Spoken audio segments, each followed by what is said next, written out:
وَلَوْ رَدُّوهُ إِلَى الرَّسُولِ وَإِلَى أُولِي الْأَمْرِ، رسول کی طرف آ جائیں تو اس کا مطلب ہوا کہ حدیث رسول. ابھی اگر حضور صلی اللہ تعالیٰ علیہ وسلم بظاہر آپ کے سامنے نہیں ہے تو اگر میں آپ کو کہوں حضور کے پاس چلے جاؤ تو کہاں جانا ہوگا آپ کو؟ حضور کی احادیث کی طرف. مثال کے طور پر آپ ایک نکاح کا مسئلہ لے کر کے آئے، میں نے کہا جاؤ حضور کے پاس، تو اس کا مطلب ہے آپ کو احادیث میں دیکھنا ہوگا میرا مسئلہ ہے کہ نہیں، حضور نے کیا فرمایا. اب دوسرے نمبر پر اسی آیت میں اللہ تعالیٰ فرماتا ہے وَإِلَىٰ أُولِي الْأَمْرِ مِنْهُمْ، اور تم میں جو اولو الامر ہیں ان کی طرف رجوع کرو. یہ اولو الامر کون ہے؟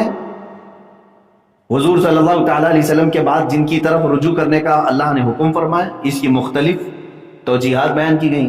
صحابہ کرام جو اس زمانے میں تھے، ان میں جو علم والے، زیادہ علم والے صحابہ تھے، اللہ نے چھوٹی عمر کے صحابہ ان کو حکم دیا کہ تم بڑے صحابہ کے پاس جاؤ جن کے پاس علم زیادہ ہے، ان سے رجوع کرو. صحابہ کا زمانہ ختم ہونے کے بعد تابعین کا زمانہ آیا، پھر ان کے بعد مجتہدین کا زمانہ آیا، امام اعظم ابو حنیفہ، امام شافعی، امام مالک، امام احمد بن حنبل اور بھی دیگر.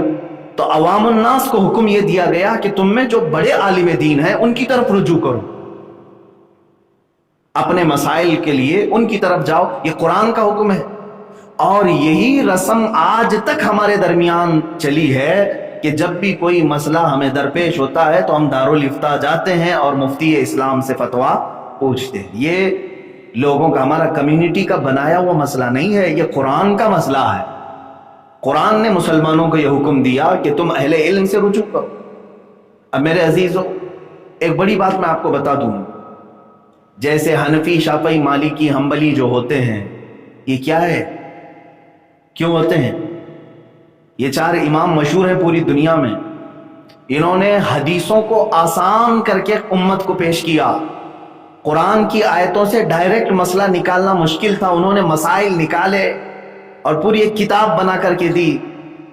کیا یہ تمہارے لیے جن جن معاملات میں ضرورت ہو، نماز کے، روزے کے، زکوٰۃ کے، حج کے، زراعت کے، تجارت کے، معاملات کے، طلاق کے، خلع کے، نکاح کے، رضاعت کے، مصاہرت کے، ہر ایک کے مسائل قرآن سے اور حدیث سے انہوں نے نکالے. کون؟